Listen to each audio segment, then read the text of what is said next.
The rioting began when police tried to clear Whitehall after demonstrators refused to move from the entrance to Downing Street. The fighting rapidly escalated.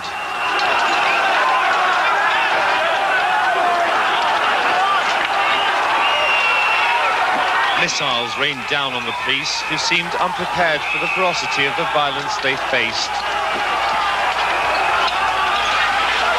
Officers made repeated charges as their lines came under attack.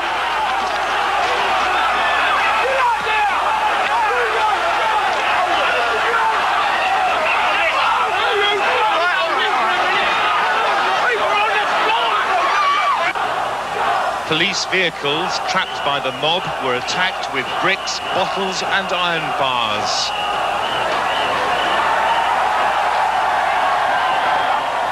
Many had their windows smashed.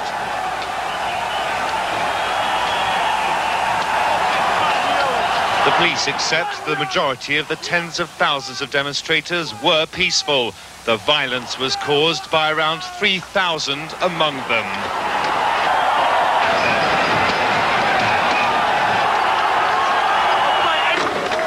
There have been more than 300 arrests, many by police snatch squads.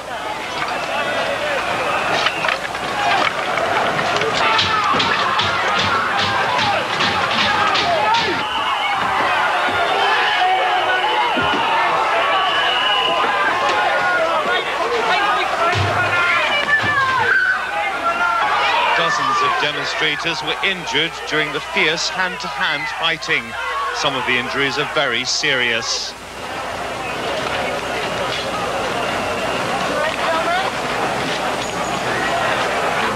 More than 40 police officers have also been injured. South Africa House and an office block opposite were set on fire. 3 hours after the trouble began, thousands of protesters were still in Trafalgar Square. Please disperse. Leave the square, please. As police cleared the square, some tried to remember what the demonstration had been all about. Breakaway groups of rioters swarmed all over London's West End. Some of the worst violence of the day followed. Cars were overturned and burnt as the mob retreated into the Leicester Square area.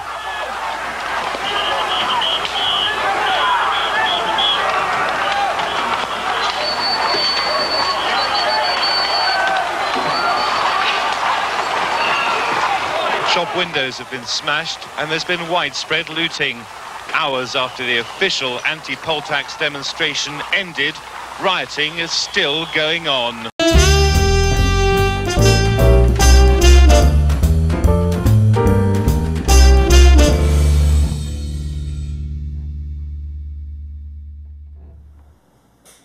Welcome to Goodnight with George Galloway on the Malacca Red channel on YouTube.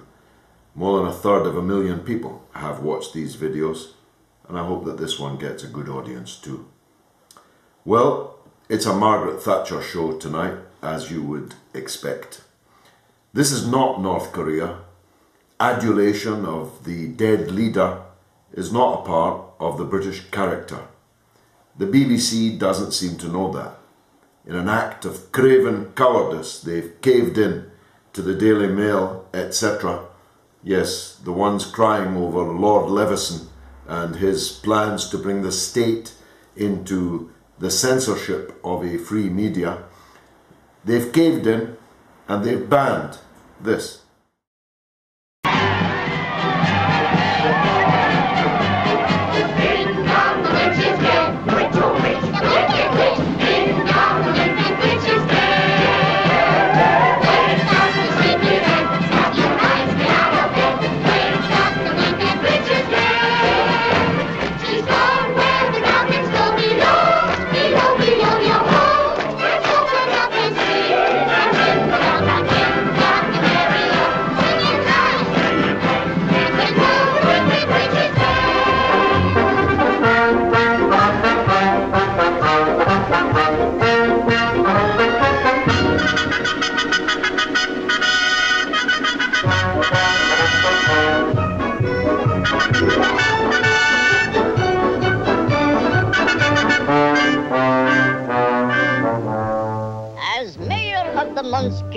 city, in the county of the land of Oz, I welcome you most regally. But we've got to verify if legally to see if she is morally, ethically, spiritually, physically, positively, absolutely, undeniably, and reliably dead.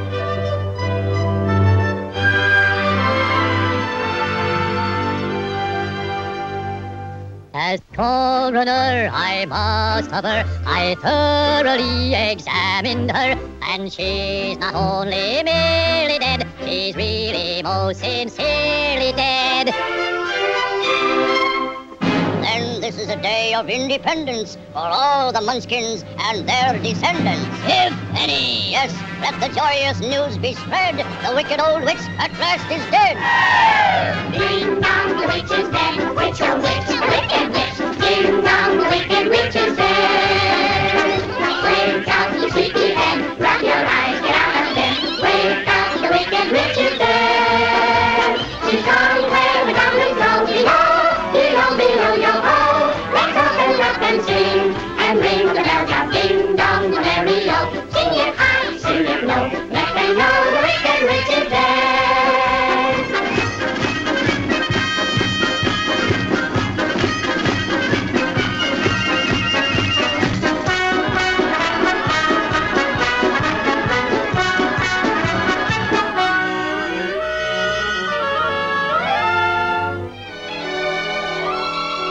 Fuck the Tories, fuck Margaret Thatcher, and I look forward to her being worm food. You are a hideous, disgusting excuse for a human being, and I'm so glad you're dead. These are strange times indeed. If there are three words that could sum up the state of Britain today, perhaps those three words would be Lord Mark Thatcher, for he now is. And he's bowling around, an arms dealer, an organizer of illegal military coups in Africa, a tax exile, but he's in the British Parliament because his mother was a hereditary peer. It's strange too that Margaret Thatcher, whose obsession with shrinking the state and expanding the private sector, is being given a funeral at vast state expense, perhaps £10 million in a country that is turfing people out of wheelchairs and forcing them back to work, in a country where our old people have shivered to death during this long and very inclement winter. £10 million is being expended on what effectively is a state funeral for a political party leader who divided opinion in the country in overwhelming numbers when she was alive and has continued to do so now that she is dead. It is surely what she would have wanted, that we could have put this funeral out to competitive tender. We could have asked private companies if they'd be prepared to sponsor it. Perhaps McDonald's, perhaps Coca-Cola, perhaps Burger King, you know, with the flames coming through the grate. They could have put their logo on the hearse. It's what she would have wanted, as Ken Loach, the brilliant filmmaker and comrade of mine, very well suggested. These are strange times when the state is censoring the pop charts for political purposes, where a tidal wave of sanctimony, humbug, hypocrisy has been unleashed on the British people to try and buttress a narrative which is utterly rejected by tens of millions of people in the land. And when they speak up and speak out against that fake, false narrative, they are bludgeoned with issues of taste and respect for the dead. One shouldn't speak ill of the recently dead, they say. Something which just a few weeks before all of them forgot on the demise of President Hugo Chavez of Venezuela. We were treated to a torrent of abuse and name-calling of President Chavez long before he was even in his coffin. In any case, that old saw that you shouldn't speak ill of the recently dead cannot possibly apply to a major public figure whose legacy still stains, poisons the whole blood system of our polity, stains, besmirches where it has not ripped apart and destroyed that which remained of our society. A society in which Margaret Thatcher, of course, famously didn't believe there is no such thing as society, she opined. Where else but in a sermon on the Mound, speaking to the Church of Scotland General Assembly. There is no such thing as society, she said, only individuals. As the Labour leader, Neil Kinnock, at the time, in one of his better moments, answered, no such thing as society, no such thing as honouring other people's mother and father, no such thing as cherishing other people's children, no us and always, just me and now, me and now. It was a perfect crystallisation of the Thatcher era. For her, there only was me and now. Loads of money. Mrs. Thatcher famously said that a man who found himself on a bus after the age of 30 could count himself a failure. It was Mrs. Thatcher who said that public was bad and private was good. And my goodness, she set about doing it. But let me go back to the beginning between me and Margaret Thatcher. In either 1972 or 1973, that long ago, 40 years ago, I was on the first demonstration in which I and thousands of others spat the name Thatcher in disgust. Margaret Thatcher, milk snatcher, was the chant. Why? Because as Education Secretary in the Tory government of Edward Heath, she had snatched a third of a pint of school milk, which historically, since the Second World War, had been given to every school child. For many of Britain's school children at the time, that milk made the difference between no breakfast and some breakfast. And sometimes I was one of those children.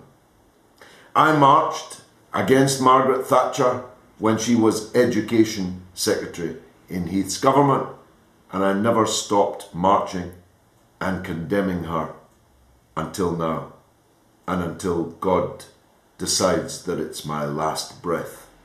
I will curse the legacy of this woman. I have attracted the attention of the right-wing press over these last days in venomous numbers, because I tweeted within moments of the announcement of her death these simple words: tramp the dirt down. Of course, most of the journalists, teenage scribblers with no historical memory, didn't know that this was the title and an important refrain in a brilliant song written by a brilliant Irishman born in Liverpool, Elvis Costello, written decades before, as he saw the suffering in Liverpool, where Mrs. Thatcher's government had secretly decided upon an orderly decline of the city. He saw the devastation in Britain's post-industrial areas, an industrial desert created by Thatcherism. And he wrote of the day, this day, when he would be able to visit her grave and tramp the dirt down, just to make sure she didn't come back. As it happens, she's opted for a Burger King style cremation. Perhaps because she knows that for every one in Britain that would go to lay flowers on that grave, there would be 10 that would turn up to curse her. I was ready to be the first man in public life to say that the wicked witch is dead. Ding dong, the wicked witch is dead. I knew the kind of venom and hatred that would be unleashed. But I also knew that within 24 hours there would be a backlash the length and breadth of Britain from members of the public who lived through that era and who saw it for what it was. Let's sum up what that era was all about. Mrs. Thatcher, when she came to power, inherited an economy in which financial services accounted for 3% of the British economy.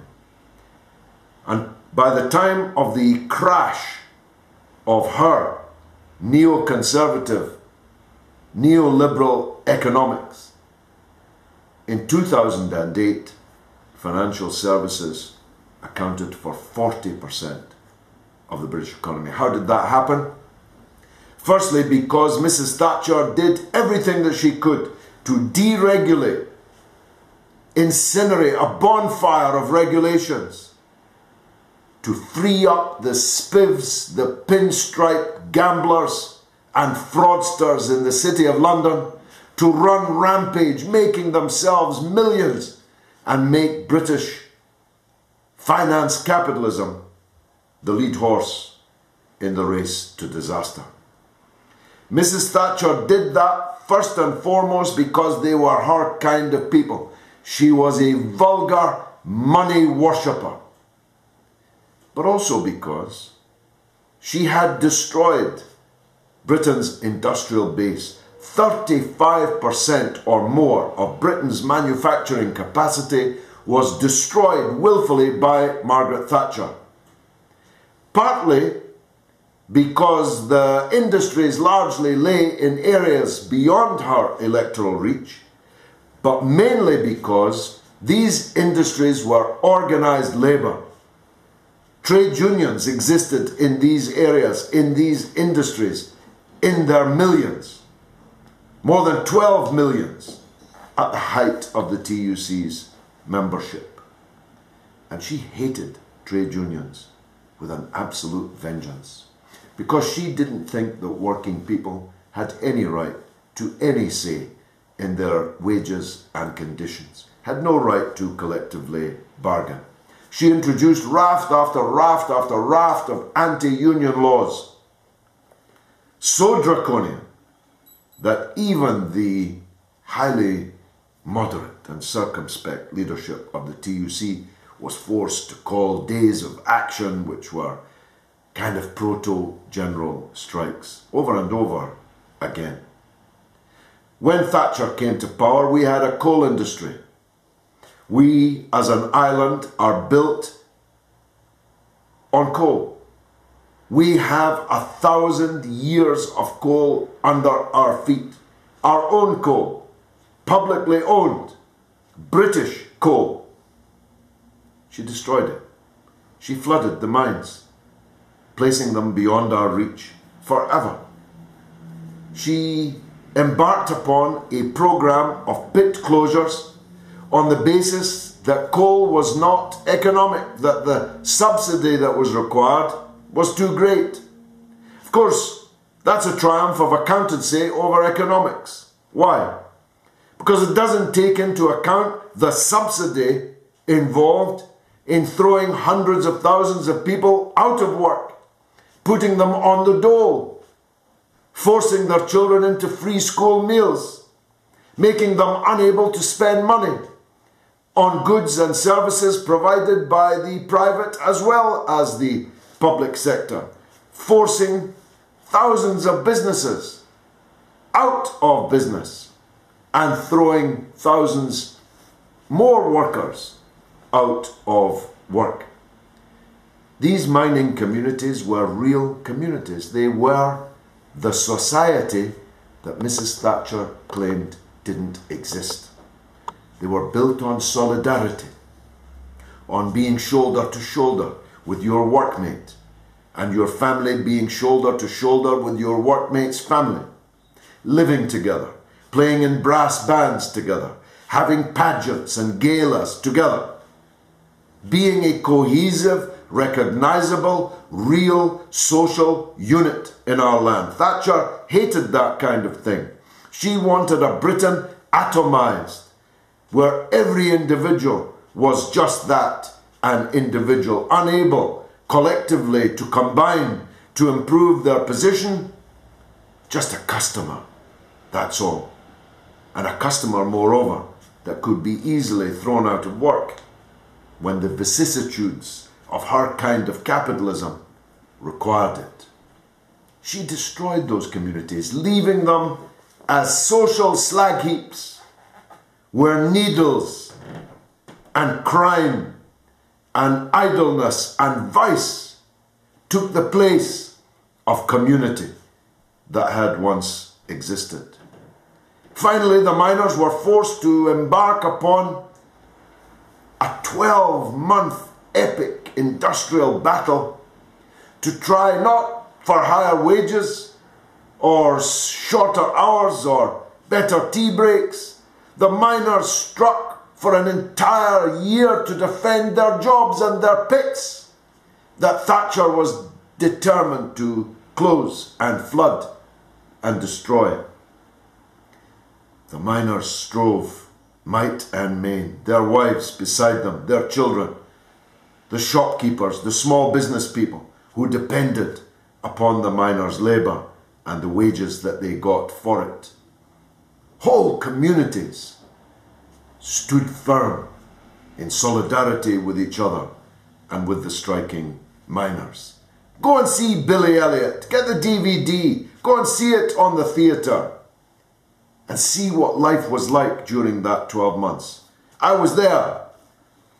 I had become an honorary member of the National Union of Mine Workers in 1983, and I remain so today.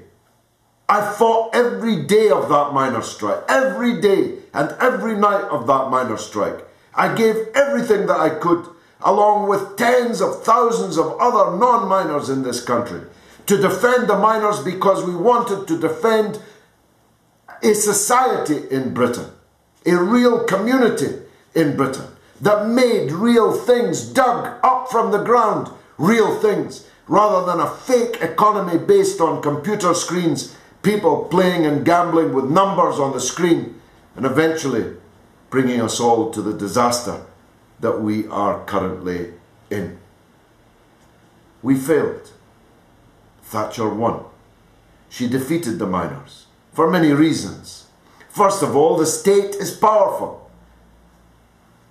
The state was able to transform policing in this country during the strike from a kind of Dixon of Dock Green to a paramilitary force, moving the police to coal fields way far away from their own home areas, so that there was no danger of sympathy from the police, no danger of fraternization.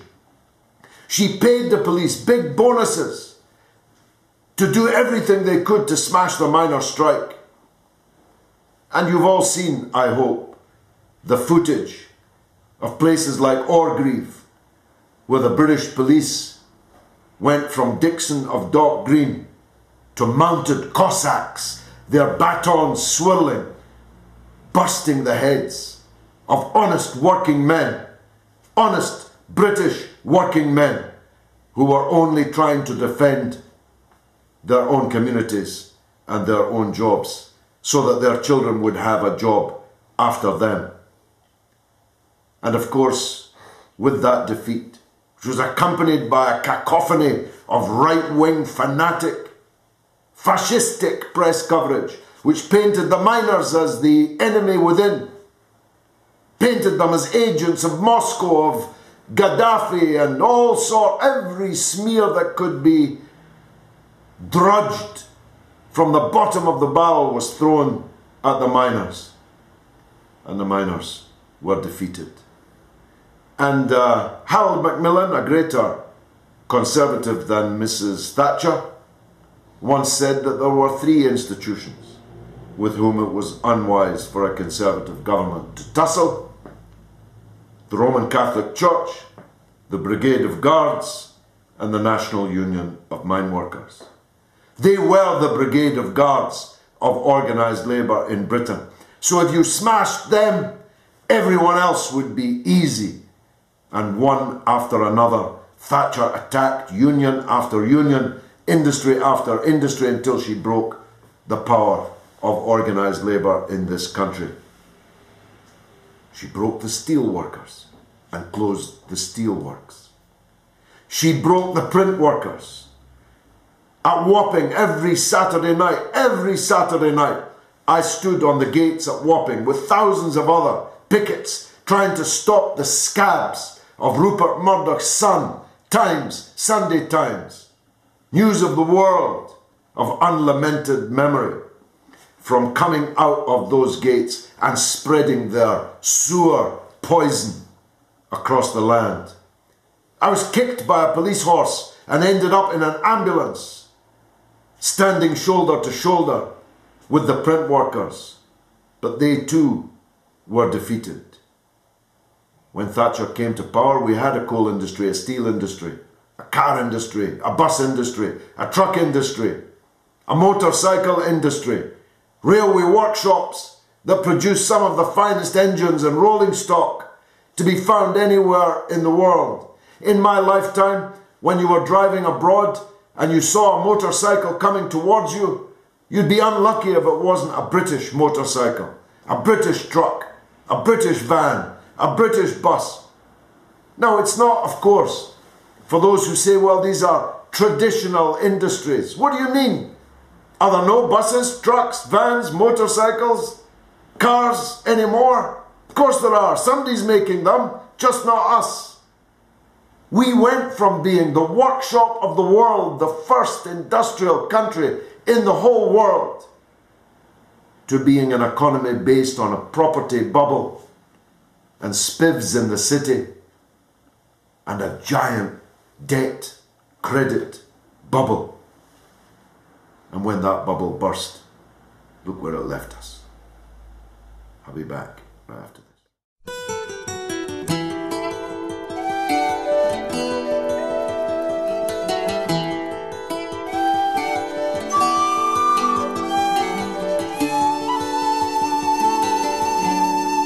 I saw a newspaper picture from the political campaign.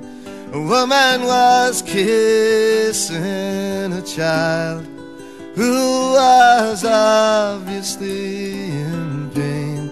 She spills with compassion as that young child's face in her hand she grips. Can you imagine all that greed and avarice coming down on that child's lips? Well, I hope I don't die too soon.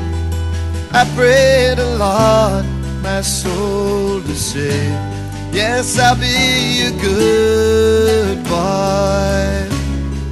I'm trying so hard to behave, because there's one thing I know: I'd like to live long enough to savor. That's when they finally put you in the ground. I'll stand on your grave and trample the dirt down. When England was the whore of the world, Margaret was her madam, and the future looked as bright and as clear as the black tarmac Adam. Well, I hope that she sleeps well at night, isn't haunted by every tiny detail. When she held that lovely face in her hands, all she thought of was betrayal.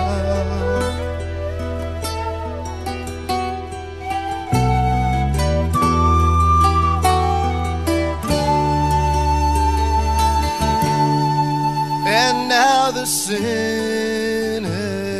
ones say that it all ends the same in the long run. Try telling that to the desperate father who just squeezed the life from his only son, and how it's only voices in your head and dreams you've never dreamt. Try telling him the subtle difference between justice and contempt.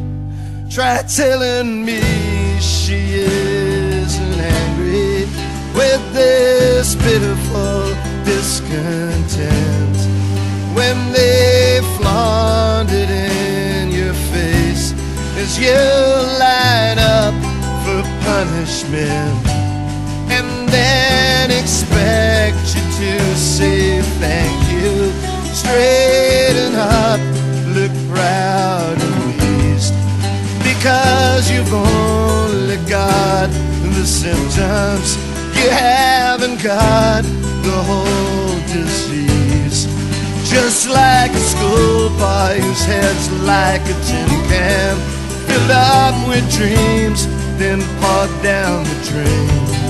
Try telling that to the boys on both sides, being blown to bits or beaten and maimed.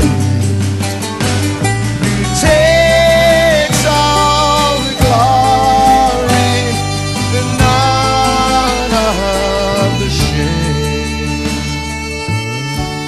Well, I hope you live long now.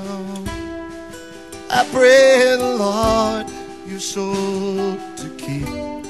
I think I'll be going before we fold our arms and start to weep. I never thought for a moment that human life could be so cheap. But when it's finally put you in the ground, they'll stand there laughing and tramp the dirt down.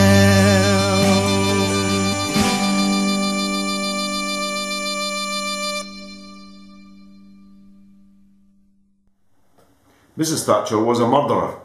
I'll come to literal murder later in this podcast. But after she'd defeated organised labour, she set about murdering industrial Britain, Northern Britain, Scotland and South Wales. All the industrial areas of Britain were reduced to the status of distressed areas. My constituency in Bradford was one of those particularly severely affected. But Yorkshire, with the loss of both steel and coal, was grievously affected, and poverty began to cast its shadow over Bradford, and it continues to do so today. Because this is one of the things that especially younger viewers have to understand. You see, if Thatcher was just a waxwork now in Madame Tussauds and just a historical curiosity, that would be one thing. But in fact, we are still living under Thatcherism. All of her heirs and successors, Major, Blair, especially Blair, Brown and Cameron, are all carrying out the Thatcher policy. They all approach the economy and society using Thatcher's methodology and Thatcher's standards. But I'll come back to that point too. depression, mass unemployment. UB40 emerged out of those days, one of the greatest bands that Britain ever produced. What does UB40 mean? That was the number on the unemployment benefit form, UB40. Ghost Town by the Specials. The whole punk scene. Great comedians, playwrights. There was a flowering of artistic and cultural dissent in that period, recoiling in horror from the brutality of the Thatcher regime, accompanied by her boot boys, especially the semi-house-trained polecat, Norman Tebbit, but many others who affected a more elegant air. He was the thug, but they were all thugs, just some of them spoke in a posher accent. They devastated industrial Britain. And then, when she thought that she could not get any more powerful, she fell. And she fell because she went a bridge too far.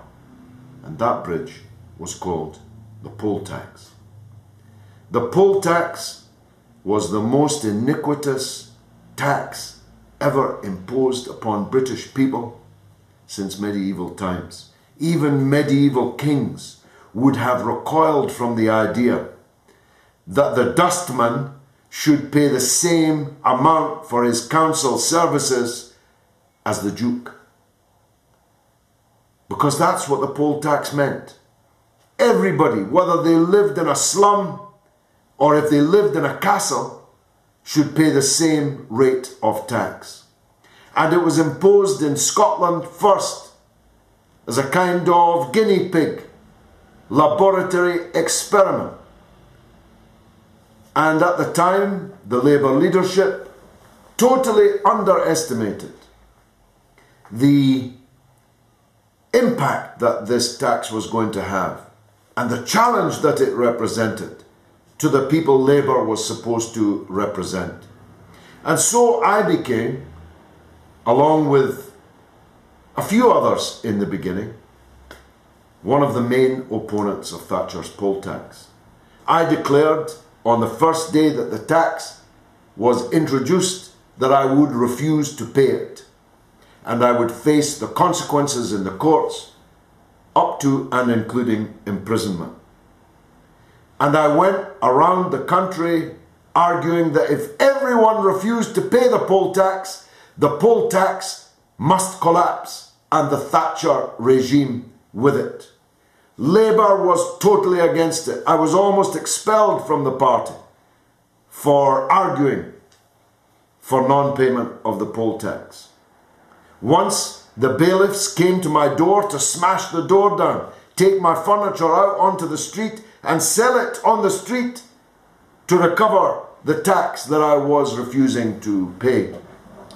And young comrades of mine, led by Tommy Sheridan, turned up at my door in their dozens to blockade the door and stop the bailiffs from entering, and they never came back.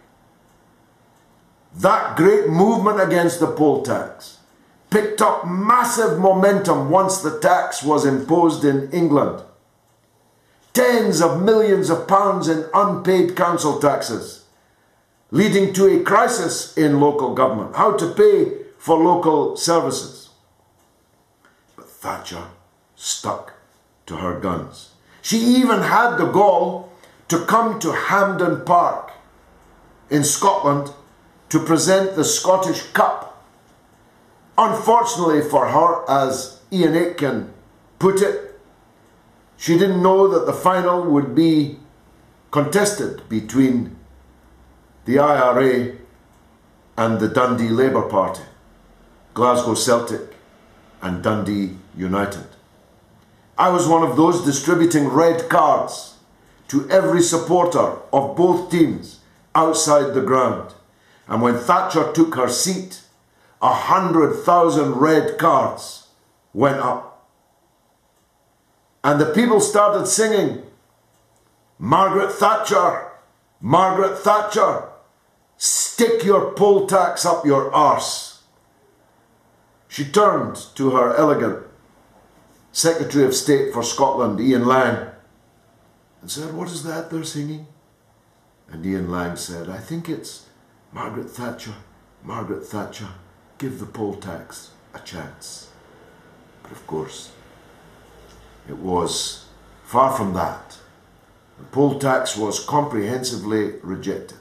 It had been imposed by a majority, and here I should deal with a point that's been made by her acolytes, her hagiographers, her idolaters in this last few days.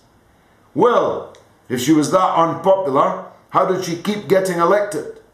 She never remotely achieved 50% of the vote in Britain.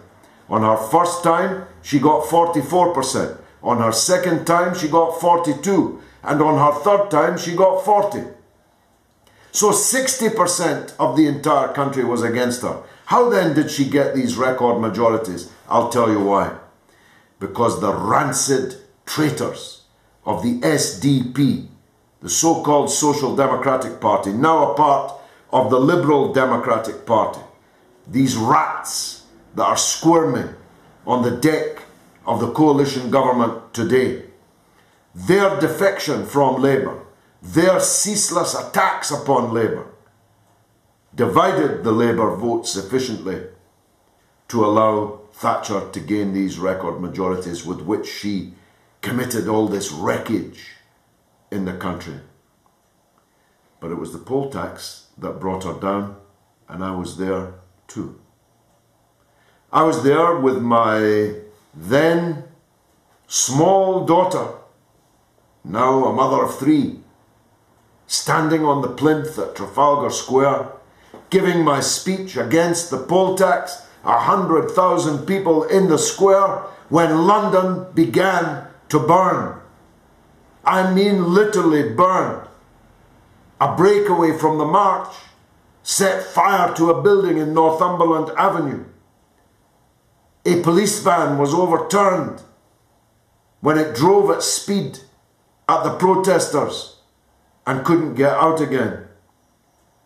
Luxury stores all over central London were sacked.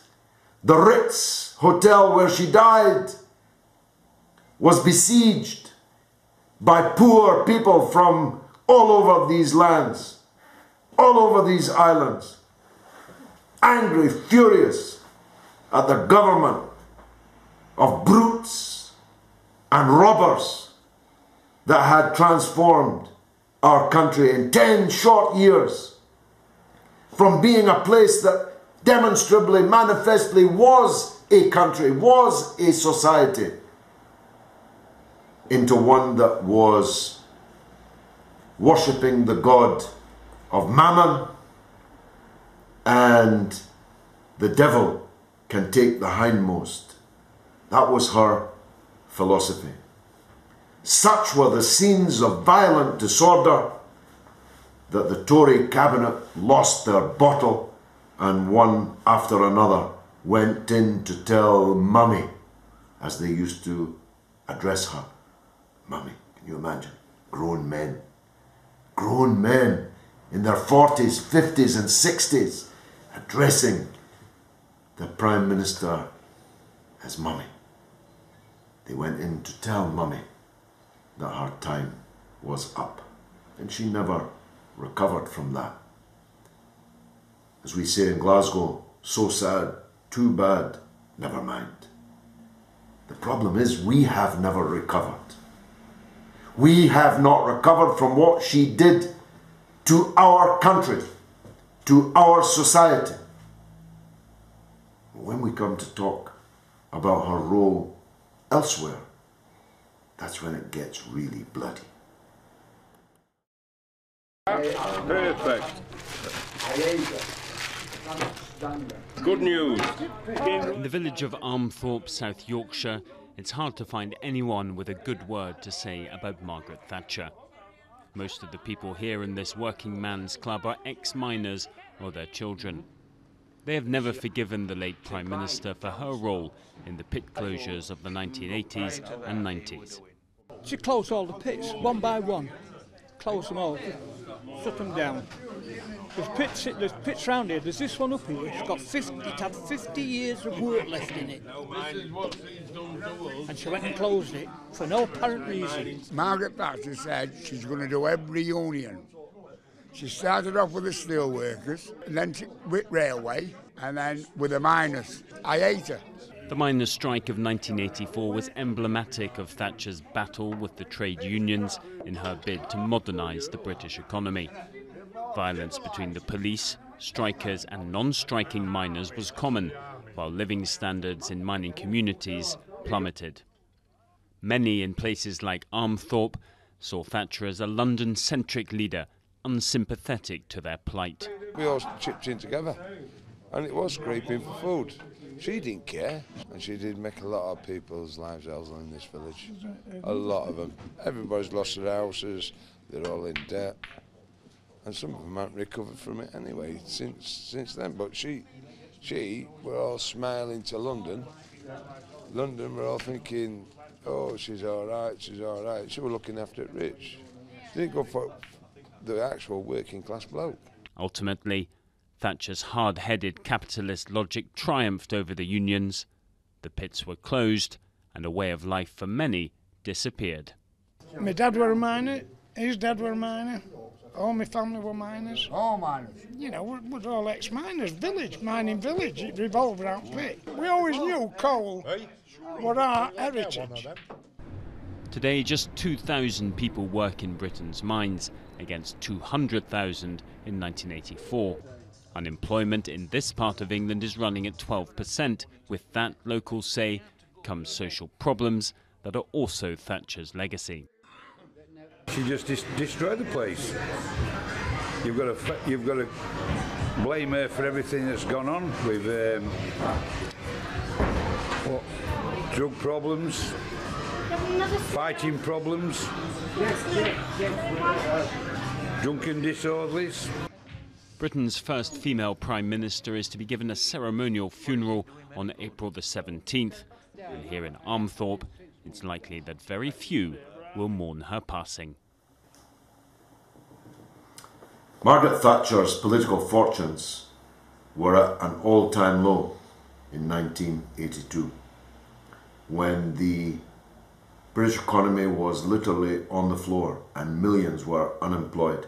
Poverty stalked the land, rickets were coming back, tuberculosis, all the diseases of the 1930s depression were beginning to worm their way back into the lungs and into the bodies of the poorest people in our land, and Thatcher didn't give a damn.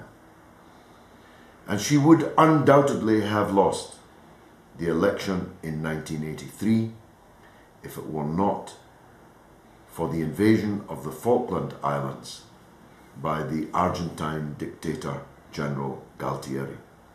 Now, Thatcher had no particular love of the Falklands or the Falkland Islanders. Indeed, she had been negotiating with the Argentine dictatorship about shared sovereignty on the islands before the invasion.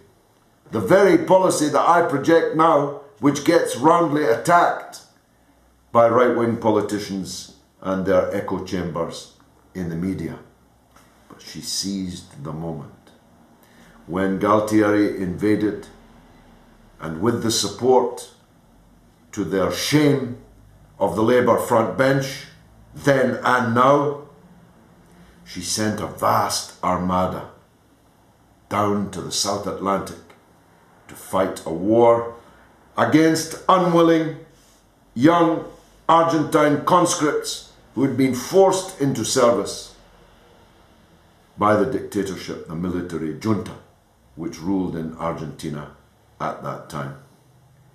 Now, this is not the place, indeed I've done so before many times, to rehearse my arguments about Argentina's claim to the Falkland Islands, which lies on the Argentine continental shelf and lies 24,000 kilometers from us The idea that the Falklands belongs to us is a Ruritarian imperial fantasy belonging in Gilbert and Sullivan land. But whether or not you accept that, she sent our soldiers there to die for her. And as Dennis Healy put it during the 1983 election, Mrs. Thatcher had shown herself a strong war leader, but a lot of brave men had to leave their guts on Goose Green in order for her so to demonstrate. She sacrificed willingly hundreds of our own young men, and she committed a war crime, an act of mass murder, when she shot in the back 324 young Argentine sailors and sent them to a watery grave in Davy Jones's locker in the cold South Atlantic, when they were miles outside of the exclusion zone and sailing away from the Falklands back to port in Argentina. It was a war crime. It was an act of mass murder, and moreover, it's one that she took herself. It was an order that she personally gave from her battle headquarters just outside London. She ordered the attack on the Belgrano and committed an act of mass murder. And she did it for her own dirty electoral purposes. Of course, she had a lot of dirty international relations. She was a bosom buddy of the Chilean dictator Augusto Pinochet.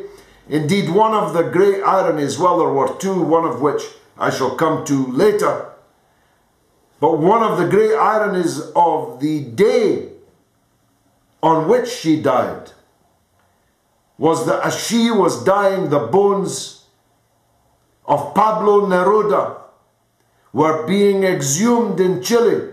Pablo Neruda, a beautiful man, one of God's finest creatures, a man who wrote poetry and songs and played his guitar and was a folk hero in Chile, and who was murdered by her friend Pinochet. His bones were being exhumed as life was slipping away from Margaret Thatcher.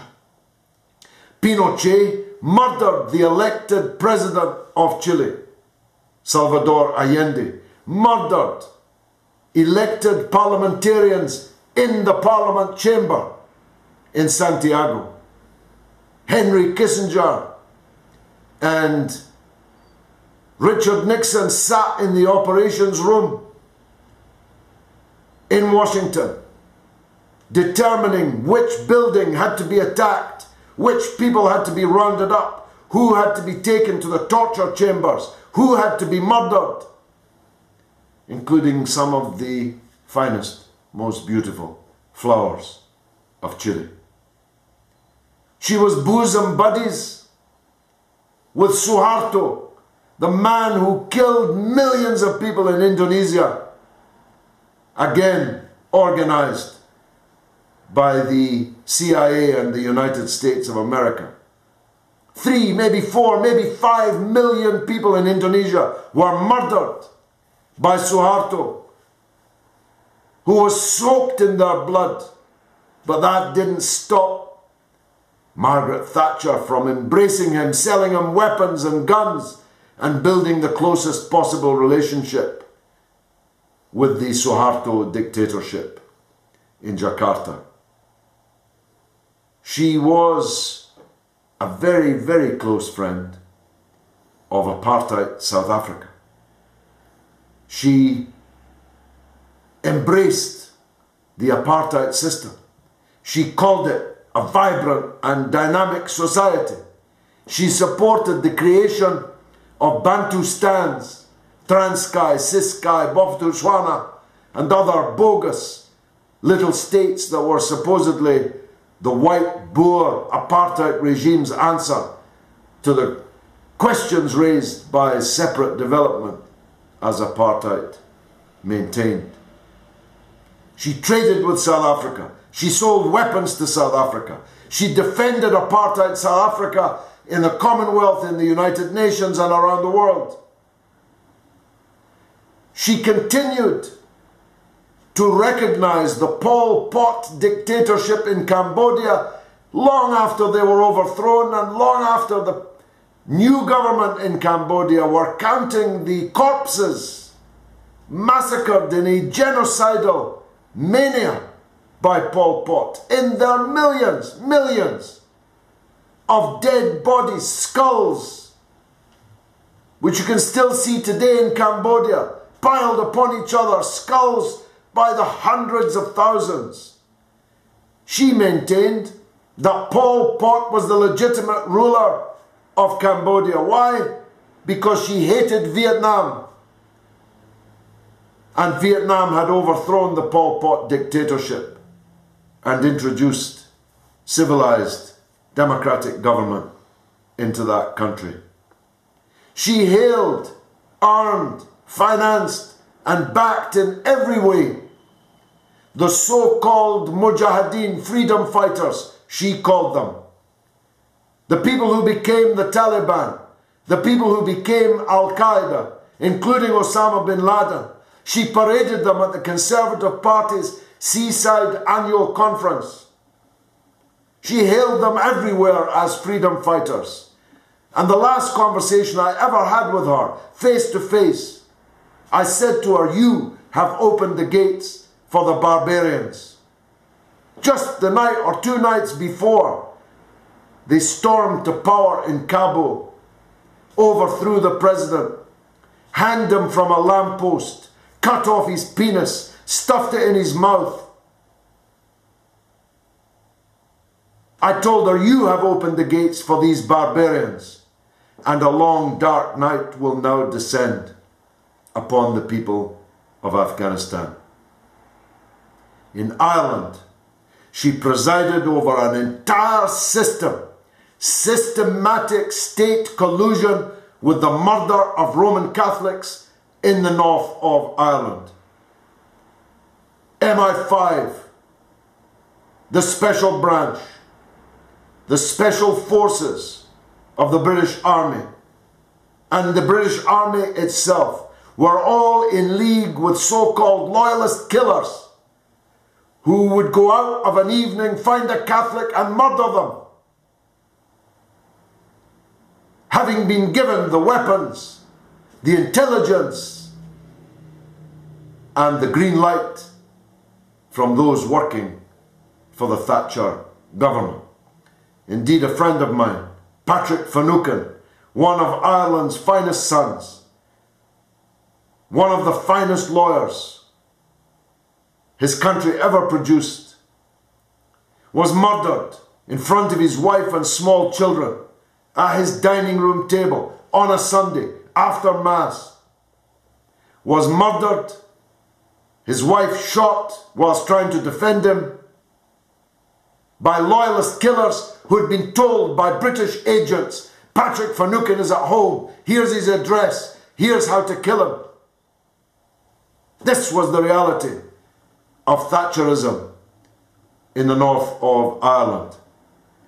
And of course, when the hunger strikes began,